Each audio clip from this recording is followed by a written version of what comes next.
How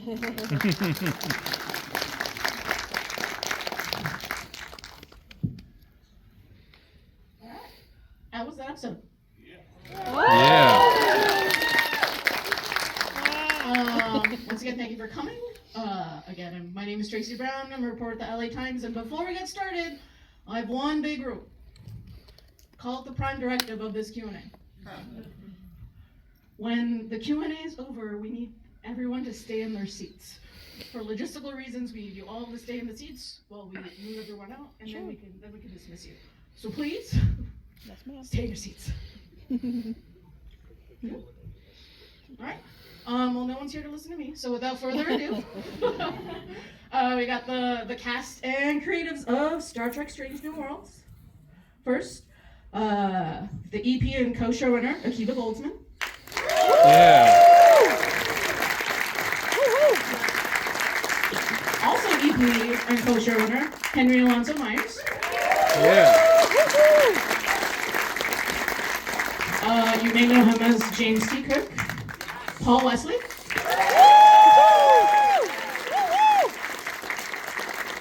Our favorite number one, Una Chin Riley, Rebecca Romijn. Yeah. And last but not least, Mr. Spock, Ethan Peck. Yeah.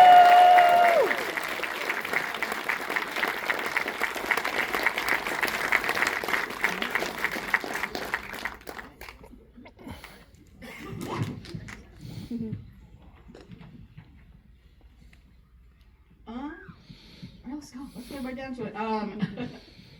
As I'm a Captain Marie Botel fan, so I have to start with how could you?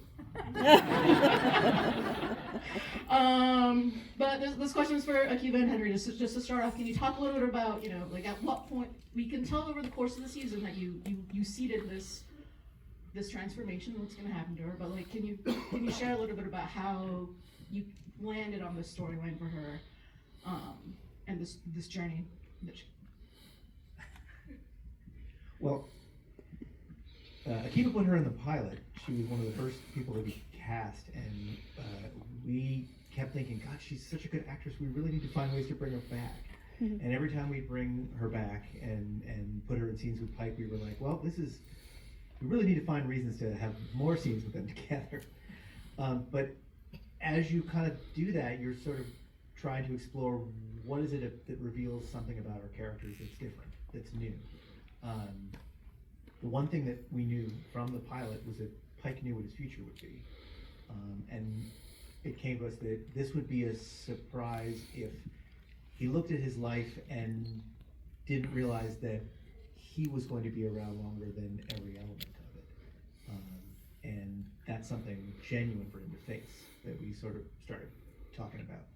I feel like that's where it started. Thank you.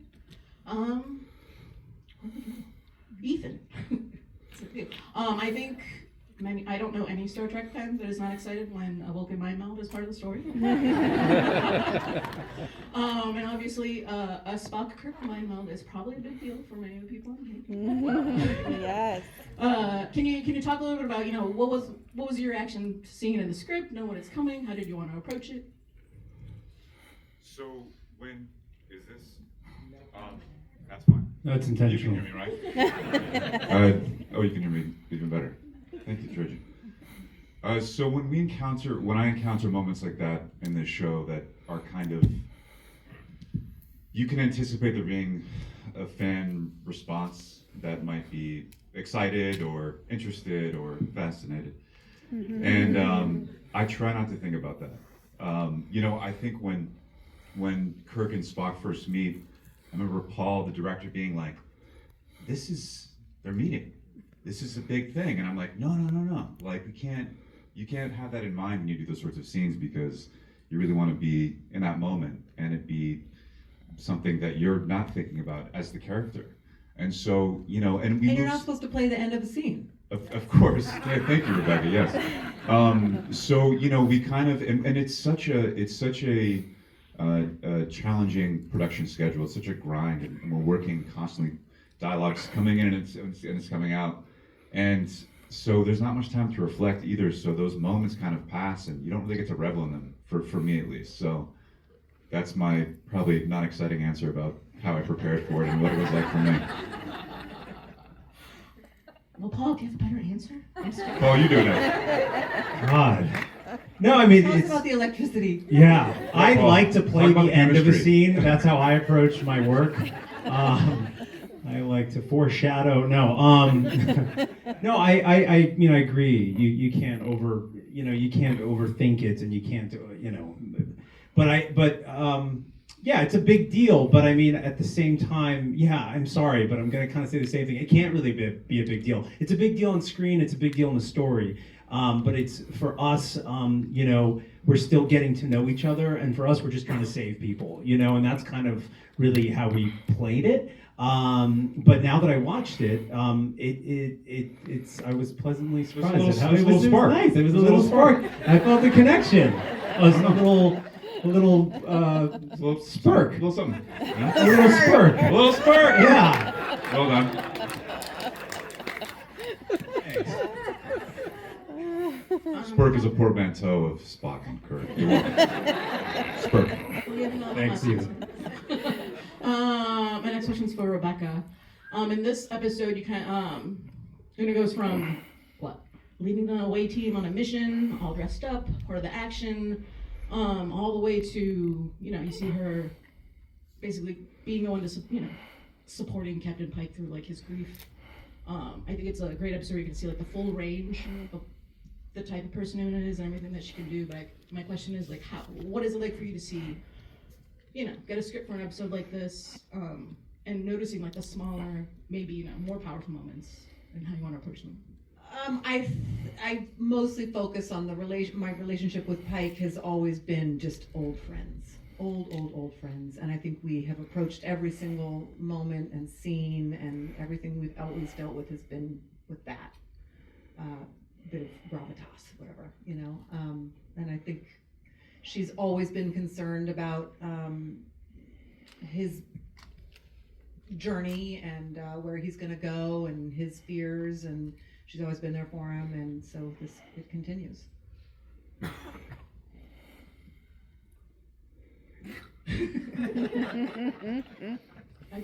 We started off so strong, so we're gonna keep it going. Actually, back to Rebecca. We what was it? Episode 8? Which episode was it? We've seen in the Vulcan episode, we see Una go from buttoned up, the officer we're used to, and we learn a little more about her past. We meet her ex-boyfriend. I guess, for you, what was it like to be able to play, in a more loose comedic space? Incredibly fun. We've been waiting a long time to see if Una's ever had any sort of love in her life, and so we finally get to see not just who that was, and Patton Oswalt shows up.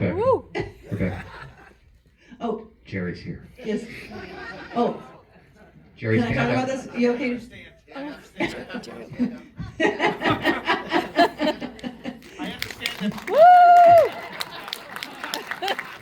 Patton Oswalt is the other one.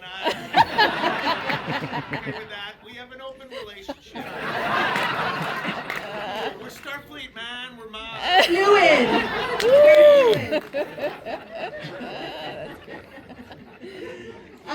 I think it was very fun to play a different side of Una and to see what happens to Una when love comes on the scene. I don't think we've ever seen Una incapacitated before.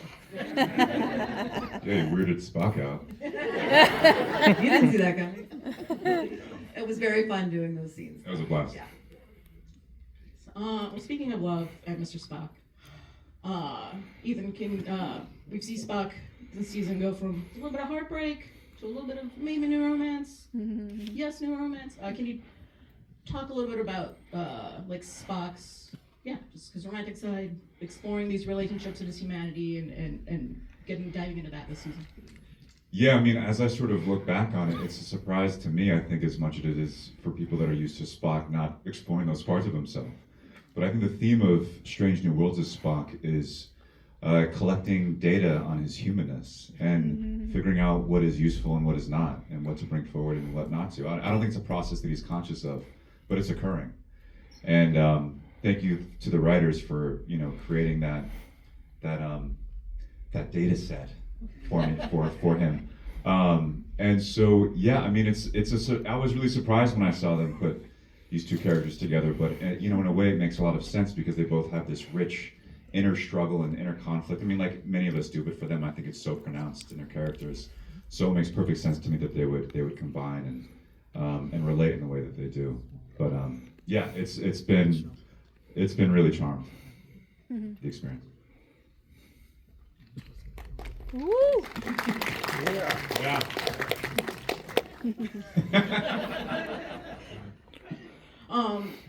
Paul, I think like everyone here, you get a little bit excited when Kirk is in an episode. I think what's been fun with this show is we've seen so many different versions of Kirk. There's different timelines, I guess I'm curious, like, how do you approach these different shades of Kirk?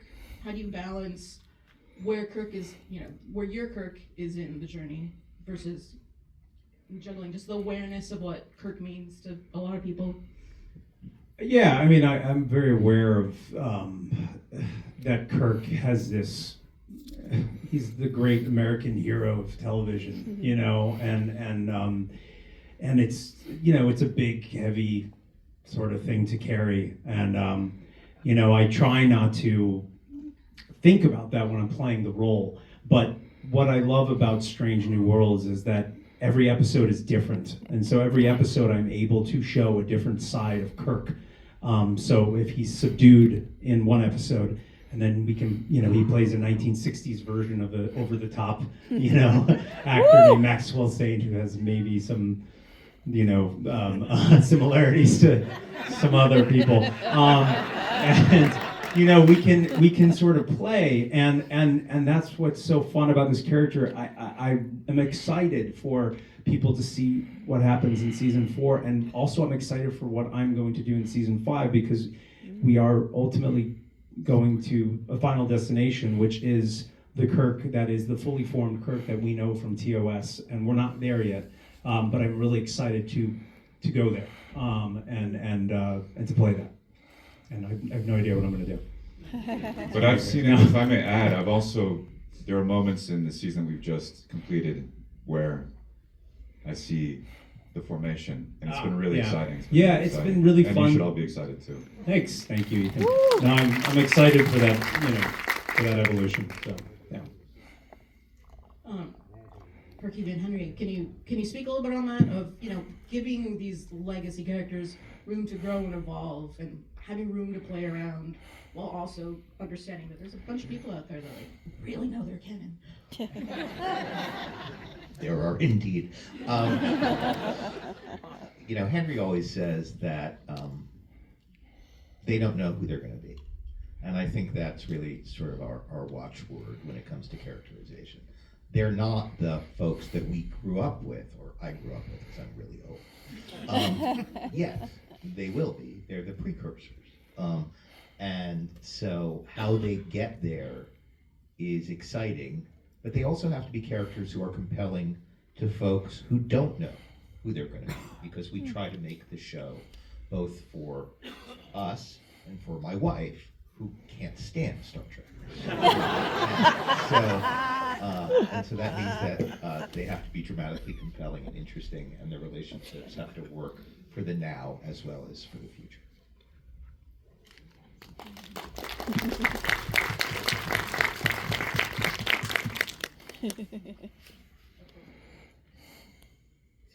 In season 3, we get there's a lot of. I think the fun part about Star Trek is, right, Star Trek isn't the genre. Each episode said it could go into different. We see the wedding episode. There's the noir mystery this season. There's things that are much more like horror, zombies. Can you talk a little bit about how you break down? I don't want to say break down, but how do you pick and choose, or how do you land on what direction you want to go each season? Which what kind of genre space you want to play in? Well, I think we kind of come at it from two perspectives. We look at all of the characters and try to figure out what is it that we want to make them go through this season? What do we want to express? How do we want to show them learning or changing or figuring out something about who they are, who they're going to be, experiencing something difficult or challenging, doing something funny. And then the other one is we honestly sit down and say, what are movies that we want to do? We tend to look a lot at classic Trek that has inspired us and say, all right, well, if we were going to do this now, how can we do it differently? Like, what's the difference between what they would have done in the 60s and what the way we would approach it today? So how can we express the characters in a different, I would say, more modern fashion? How can we, and the other side of that also is how can we give the actors something interesting to do? One of the, I think the great, this is not even a secret, but this is like one of the great things about doing television, is you work with a lot of really talented people. And rather than coming in and saying, this is what I want you to do, you come in and you say, what do you want to do? And what are you good at? And what would be fun for you? And you try to make that work for as many of them as possible. Give them a fun thing to do. And it ends up making the job fun. And it ends up making what they're trying to do fun on screen. That stuff weirdly carries through effectively. I mean, to the actors, are there genre spaces you are, when you get a script and you see you get to play in a different playground, like what are the ones that excite you? I don't think everybody here was completely excited for the musical episode. I was very excited. Ethan? It was fun. It was a great challenge. It was enjoyable ultimately. Also, there are challenges they give us that we never knew we wanted, and then we do it, and like there's something in season 4 that I get to do that you guys will never guess what it was, but I did it, and I was like, there's no way I can do this. There's no way. And then I did it, and I was like, man, I never knew I wanted to do that challenge. So good. But yeah, you guys give us some good opportunities. I think it's worth noting that what we get to do, which the original series didn't get to do because our character arcs are serialized, is we get to utilize genre as a way of sort of telling the evolution or the most sort of current iteration of the character using the genre tool, and so the musical being the greatest example of that, the most effective still so far in my view, in that we were stuck at a moment, at an episode 9 moment, a penultimate moment in season 2, where a tremendous amount of character resolution, relationship resolution was required. And suddenly we found ourselves in a genre where you sing your subtext, which is the greatest way to get a lot of people to talk about their feelings and be able to tolerate it. So, and that's what's fun about genre, is you use it to do the thing you need for your characters.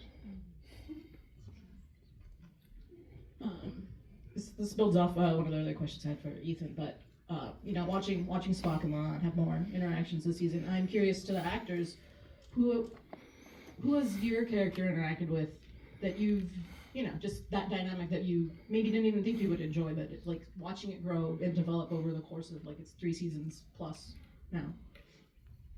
Well, not to steal Ethan's thunder, but I think La'an and I have a lot of chemistry together. Christina and I love working together. Christina and I have loved each other since day one, and I really value that relationship. God, I had, I remember the time travel episode that we were talking about. Chrissy, let's talk about Chrissy. The time travel episode that we did. Yeah, I mean, I'm gonna sing her praises. A lot of times you're working with someone and it feels like work, and then sometimes it just doesn't. And usually when it doesn't, it translates on screen.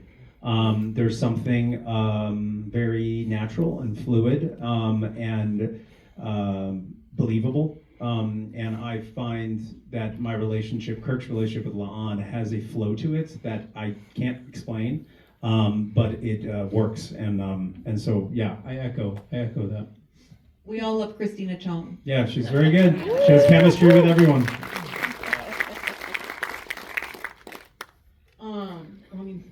curious, what pairings do you enjoy? Or do you think like, oh, I haven't paired this character up yet? I don't know, like, how do you come up with, can you talk a little bit about, walk us through the process? Sure. For us, it's strictly cash-based. So what happened, for example, am I allowed to? Yeah. So what happened, for example, was we said to Ethan, how much money do you have? And Ethan said some. We said, how much is some? And he showed us, and we were like, okay, who do you want to work with? And so then we took the money from Ethan, and we wrote some scenes for him. And then what was weird is Paul then said, well, I have some money, and I want some scenes with her. And that's pretty much how it goes. It's great because we ran out of the first money. Yeah. So, yeah, cash-based. Fair system, I think. Credit this. So, well, you have all that Vampire Diaries money. I'm on screen all the time. Like, why is Kirk in this episode? Yeah. All this time I thought there was like a wheel you spun just to see where it landed on. There used to be.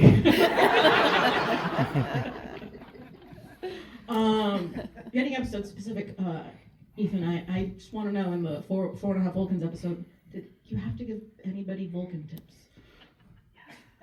I didn't have to.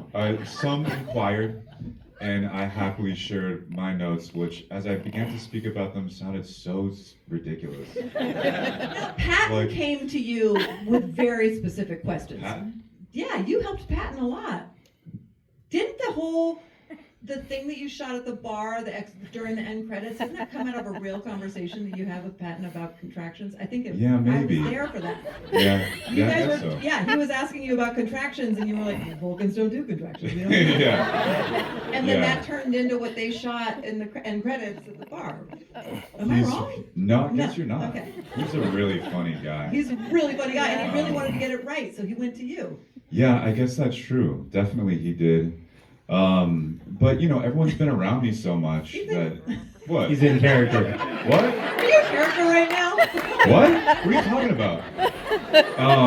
Yeah, I think he did. I don't remember, to be honest with you. Like I said, we fly through stuff. Like there's no time to reflect and kind of be like, wow, this happened, But thank you for reminding me of that, because that's awesome that he asked me. That's pretty cool.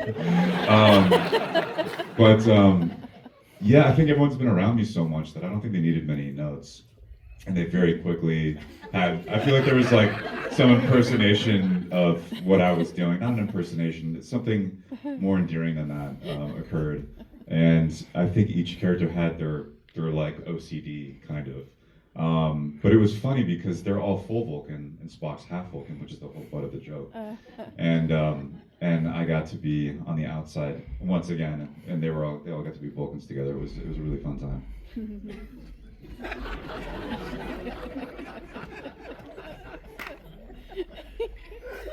I'm done. Was the human side of Spock irritated by Vulcans?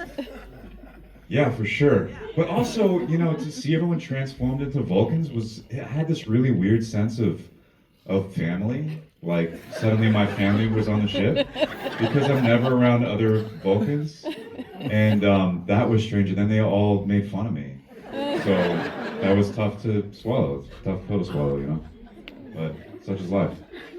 In fairness, Doug, who's the only other actual Vulcan there, appreciated you. He did appreciate He Spock. not only appreciated you, he appreciated all of the things that you could teach him about humanity. That's right.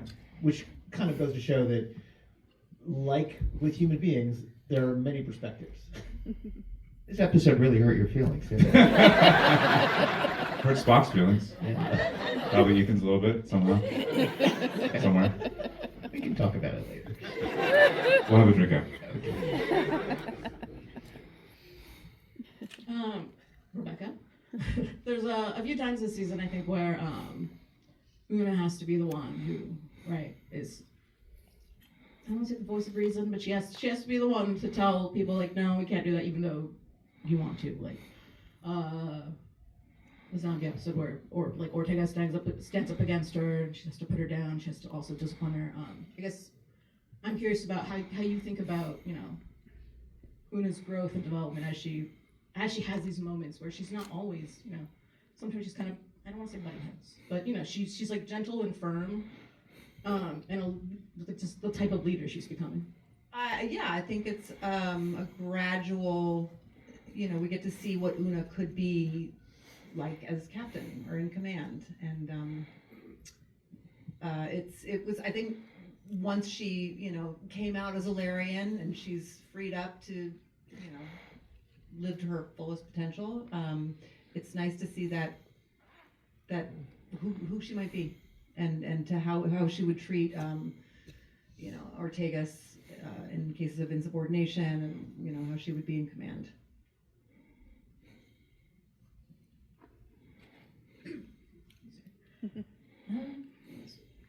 I'm also curious about, over the course of these 3 seasons, for the actors specifically, like what has been a joy to see in your characters' kind of growth, as because it is unlike other Treks. This is a story like it's like time is passing. You see them growing.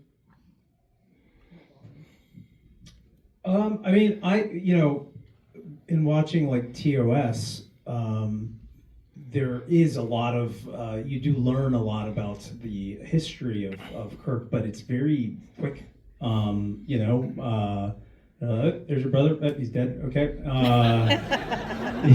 It's like very, I enjoy taking these kernels, these little things that are, just pieces of information from TOS and exploring them in an emotional way. My relationship with Sam Kirk, I don't want to give away too much, but we learn more about, just Kirk's emotional ties to other humans, and I think you're humanizing a very important character in American, television history. So, we're exploring, the human side of a lot of sort of things that are well known in canon, but not necessarily from an emotional perspective. I think for Una, it's been about exploring her connections with her crew and all the relationships, and this is the human side of Trek, the human side of Trek, really. Of course, we all go down to the planet and do the thing. It's mission of the week, but really, it's a show about connection and these relationships. Yeah, that's a great question. I think that with Spock, he's learning about how unique he is and how different than other he is, as we all are from one another. But I think it's so important for him because he's betwixt these 2 very different worlds.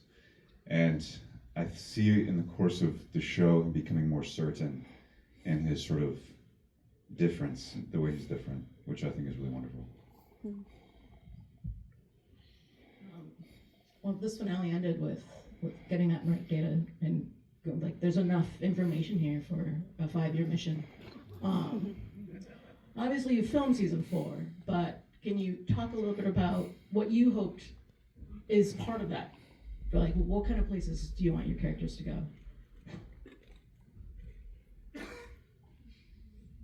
For us? Yep.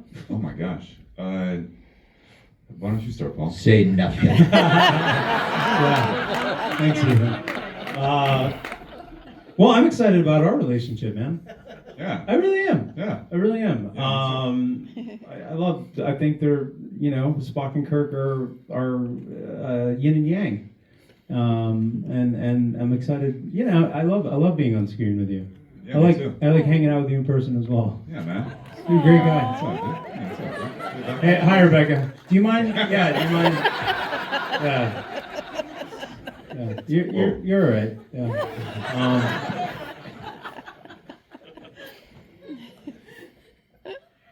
Oh, Yeah. You can't say anything. You can't. For our showrunners, what can you tease to the audience who've been patient? Thank you guys for following us, along with us on this journey. It's been, there were certainly sort of stumbling blocks along the way, and season 3, I'm very happy it's over. Because we had a strike and we sort of had to sort of manage to all sort of work on the fly a little bit. I think season 4, for me, is the best work we've done. I love season 4. I love season 4. And so you know, they're just, everybody's sort of, in my view, hit their stride, you know? I think that's very true. I mean, we try to approach every season from the idea of, if this was the last season, what do we want to do? Like, let's just treat it like we don't get to do another one. Let's try everything that we could possibly want to try. And it's a crazy, dynamic, interesting, terrifying, and exciting season. Well, thank you, everyone. Thank you to the panelists once more time. Thank you all for being here. Thank you. Remember the prime directive. Please stay in your seats, or you can stand up and applause. But has to go to their next Q&A. Thank you. Happy Star Trek Day.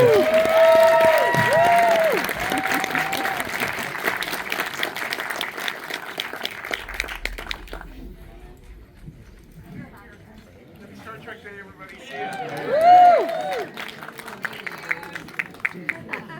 Don't go to the internet and post all the spoilers now. No. Wait until Thursday.